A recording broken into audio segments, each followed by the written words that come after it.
अस्सलाम वालेकुम, welcome to my terrace garden. जी कैसे हैं आप? ये देखें जनाब कितने प्यारे फूल निकले और पहली दफ़ा मेरे इस पौधे को फूल निकले हैं।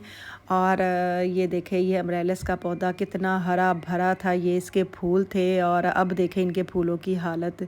इनको मैंने कट कर दी क्योंकि वो ड्राई हो चुके थे बिल्कुल। आप भी जब अमरेलस के पौधे के फूल जब ड्राई हो जाएँ तो उसको कट कर दिया करें, ताकि आइंदा सीज़न के लिए जो है ना हमारा प्लांट जो है ना वो रेडी हो। जिसको मैंने काट दिया, ज़रा हार्ड सा होता है और अंदर से देखें बिल्कुल खाली होता है ये। और आज जनाब हम बात करेंगे, आज की हमारी वीडियो जो है ना वो मैं वर्मी कंपोस्ट पे बना रही हूँ। जी, वर्मी कंपोस्ट क्या है, आज इसके बारे में डिटेल में बात करेंगे। वर्मी कंपोस्ट जो है ये बहुत ही एक ठंडी सी खाद होती है और बहुत ही न्यूट्रिशियस होती है हमारे प्लांट्स के लिए। और ये होती क्या है, ये किस तरह बनती है, ये केचुआ जो अर्थवर्म गंडोए जिन्हें आप कह सकते हैं, गंडोयों से ये बनती है, जिन्हें हम अक्सर पता है मट्टी खोदे बरसात के मौसम में ये बाहर निकलते हैं और किसानों के तो बड़े ये फ्रेंड होते हैं क्योंकि हमारी फसल के लिए बहुत अच्छे होते हैं। मुझे तो जैसे जैसे मैं गार्डनिंग में आगे बढ़ती गई तो मुझे इन चीज़ों की अफादियत का पता चलता गया। मैं तो जब कोई पॉट लाती थी उसमें अगर गंडोया तो मैं उठा के बाहर फेंकती थी, इतना मुझे डर लगता था। हालांकि मुझे ये नहीं पता था कि ये बहुत ही यूज़फुल है हमारे प्लांट्स के लिए, क्योंकि ये जो है क्या कहते हैं, ज़मीन के अंदर जो है ना कुछ तो बिल बना के रहते हैं और कुछ जो है ना ऊपर इसी तरह ही रहते हैं। और मिट्टी में जो जितने भी ऑर्गेनिक्स होते हैं ना, ऑर्गेनिक मटेरियल जो भी होता है, ये जो है गंडोए जो है ना ये उनको खा जाते हैं और जितनी प्रोटीन होती है उसको भी खाकर ये डिकम्पोस्ट कर देते हैं और बहुत ही बारीक बारीक टुकड़ों में ये कर देते हैं।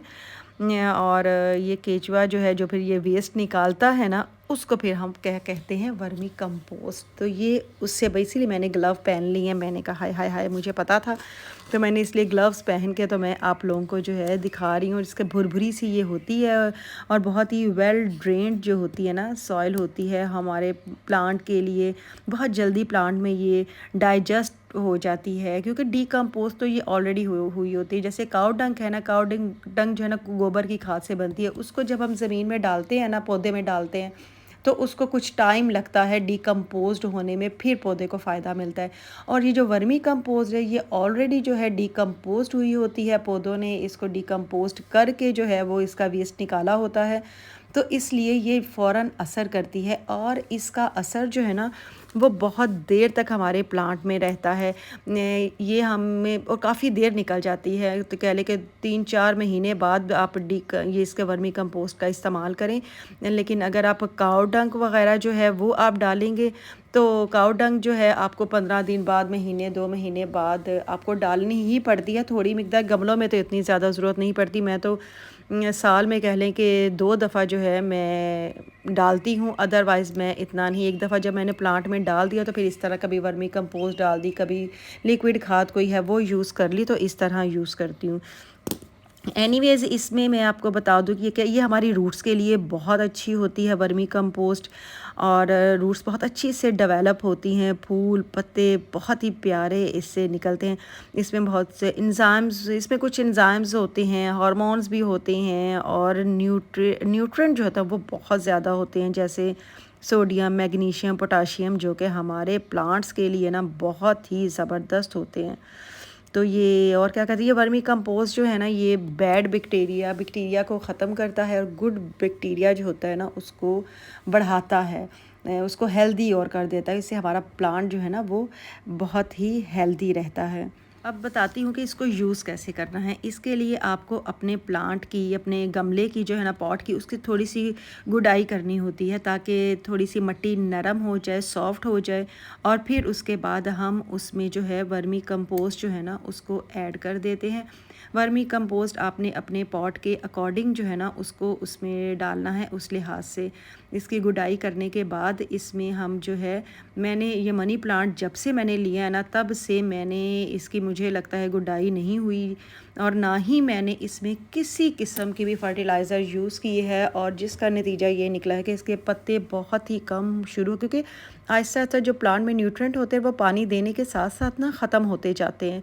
तो उनको खाद की इसीलिए पौधों को ज़रूरत होती है, तो उनको गाहे बगाहे जो है ना कभी आप लिक्विड फर्टिलाइज़र डाल दें, कभी आप ये, लेकिन बहुत ज़्यादा भी नहीं। आपको एक पता होना चाहिए कि कितना आपने कम से कम किसी भी दूसरी कोई भी फर्टिलाइज़र का यूज़ जो है ना वो 15 से 20 दिन बाद किसी और का करें। ये नहीं कि एक दिन आपने वर्मी कंपोस्ट डाली है तो एक दिन आप इसके ऊपर आप क्या कहते हैं लिक्विड फर्टिलाइज़र का इस्तेमाल कर दे, कभी कुछ कर दे, तो इन चीज़ों से आपके पौधे बजाय हेल्दी होने के उल्टे ख़राब भी हो सकते हैं। तो ये जनाब इसमें मैंने वर्म डाल के वर्मी कंपोस्ट, और मैंने इसकी जो है वो अच्छी तरह जो है गुडाई जो है करके, और मैं जो है वो खाद डालती जा रही हूँ। आपने पॉट के अकॉर्डिंग जो है ना इसमें खाद आपने डालनी है। ये देखें जिस तरह ये इतना पौधा, तो इसमें मैं तकरीबन 2 से 3 जो है ना, ये काफ़ी बड़ा है तो इसके मैं उतने डालूँगी, क्योंकि प्लांट मेरा इतना वो पॉट मेरा इतना बड़ा नहीं है। उसमें मैंने 2 से 3 टेबल स्पून जो है ना वो मैंने इसके वर्मी कंपोस्ट के जो हैं वो मैंने इसमें जो है ऐड कर दी हैं।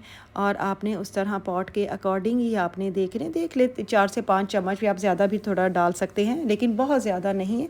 जैसे आपके 3 हिस्से आपके और दूसरे मटेरियल होंगे, जैसे काऊ डंग हो गई, गार्डन सॉइल हो गई, तो एक हिस्सा उसमें आप वर्मी कंपोस्ट का ऐड कर सकते हैं। तो उसी रेशो से आपने अपने प्लांट में ना इसको ऐड करना है। जैसे आप अगर अलग से बाद में, जैसे अब मैं बाद में डाल रही हूँ वर्मी कंपोस्ट, तो इस तरह अगर डालनी है तो फिर उस रेशियो का थोड़ा सा हिसाब रख के अपने ये यूज़ करनी है। ऑनलाइन आपको ये बहुत आसानी से मिल जाती है। मैंने भी दराज से मंगवाई है।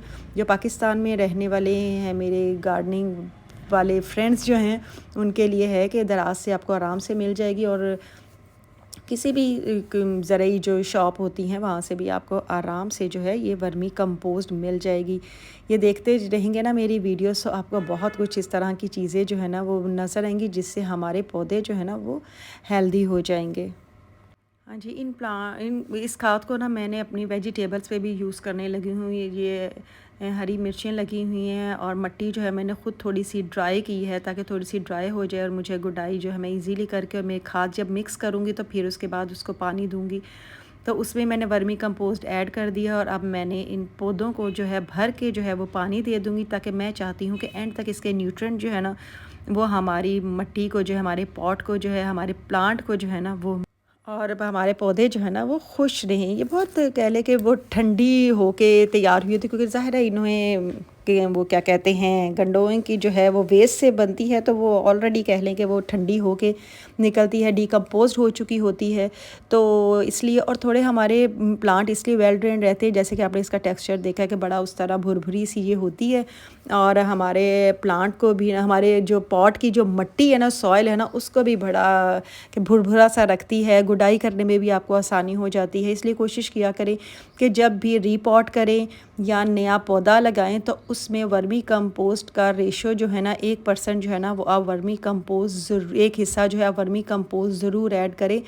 बहुत अच्छे आपके पौधे होंगे, उनकी रूट्स बहुत अच्छी होंगी, फ्लावरिंग अच्छी करेंगे, ग्रीन रहेंगे, और सब्ज़ियां तो बहुत ही अच्छी होती हैं इससे।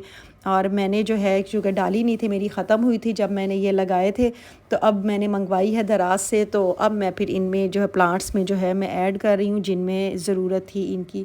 तो अब इंशाल्लाह और कह लें कि 4-5 महीने के बाद दोबारा जो है ना ये सिलसिला, क्योंकि पानी देते हैं तो पानी जब नीचे से निकलता है ना तो न्यूट्रिएंट बहुत से जो है ना वो बह जाते हैं, हमारा प्लांट्स को मिलते नहीं हैं। तो जनाब ये थी आज की वीडियो, आई होप आपको अच्छी लगी होगी और आपको तमाम वर्मी कंपोस्ट के बारे में पता चल गया होगा।